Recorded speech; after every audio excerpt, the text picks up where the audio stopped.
My boss accidentally sent me her Christmas wish, and she said, "Do you want to make it come true?" The message popped up at 11:47 p.m., just as I was about to put my phone down and pretend Christmas Eve wasn't happening. I wish I could wake up tomorrow and not feel so alone. For a second, I thought it was spam. Or a text meant for someone else entirely. Then I saw the name at the top of the screen. Linda, CEO. My boss. The woman who ran board meetings like military operations. The woman who never missed a deadline, never forgot a number, never showed cracks. The woman who once told me, kindly but firmly, that emotions had no place in quarterly reports. My heart started pounding. I reread the message 3 times, hoping I was wrong. Before I could even think of replying, another message came through. Oh my God. Please ignore that. That was not meant for you. I stared at the typing bubble, blinking on and off like it was unsure whether to exist. Then one more message. I'm so sorry. That was supposed to go somewhere else. I could have done the sensible thing. I could have replied with a polite "No worries, Merry Christmas," and gone back to my quiet apartment, my microwaved dinner, my carefully curated loneliness. But instead, I typed the words without fully understanding why. Do you want to talk about it? There was a long pause. Long enough for me to regret everything. Finally, her reply appeared. I shouldn't. You're my employee. Then, almost immediately. But yes. I do. I'd worked under Linda for 3 years.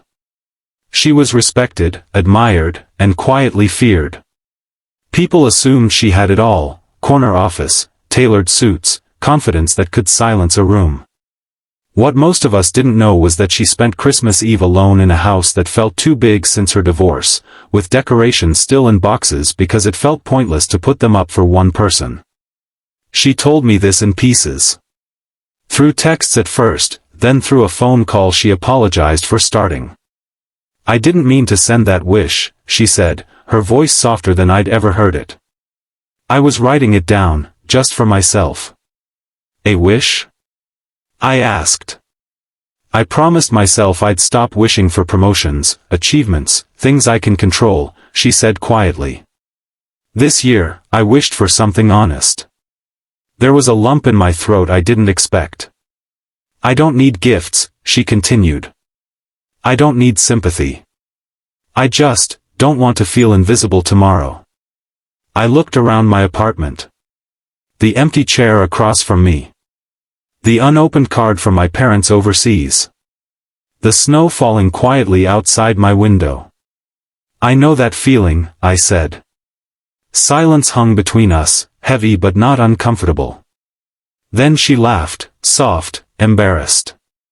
This is incredibly inappropriate, isn't it? Probably, I said. But it's also Christmas Eve. Another pause. Then she said the sentence that changed everything. So, do you want to make it come true? We agreed on something simple.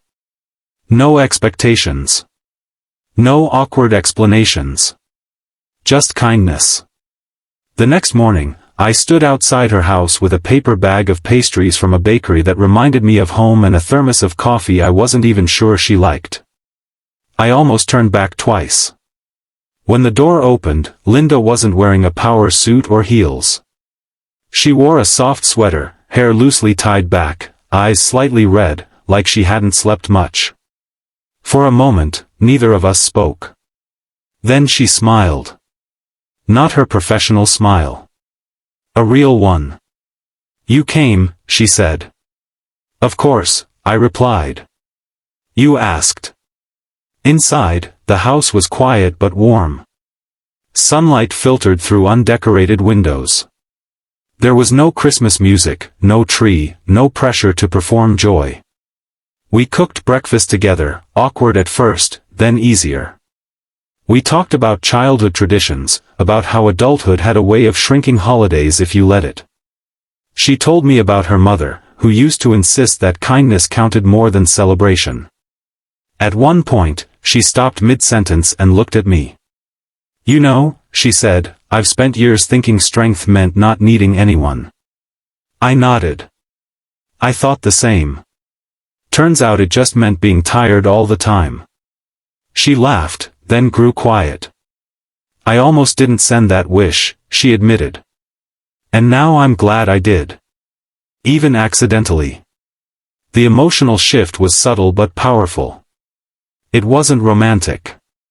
It wasn't dramatic. It was human. Later, we drove to a local shelter with extra food and blankets she'd kept meaning to donate. We didn't tell anyone who we were. We didn't take photos. We just listened. On the drive back, she wiped her eyes and said, I keep thinking success would feel fuller than this. This? I asked. This feeling, she said. Of being useful. Present. That evening, as the sky turned soft and pink, we sat on her porch with mugs of tea, watching the neighborhood lights flicker on. I don't feel alone today, she said quietly. Neither did I. There was no grand confession. No dramatic promise of the future. Just an understanding that kindness, especially the unexpected kind, has a way of changing people. Before I left, she stopped me at the door. Thank you, she said. Not as your boss. As a person. I smiled. Merry Christmas, Linda. Merry Christmas, she replied. And, thank you for making my wish come true. As I drove home, I realized something. Sometimes, the most powerful gifts aren't wrapped. They're sent by accident. And answered on purpose. And sometimes, all it takes to change a life, even your own, is choosing compassion when silence would have been easier.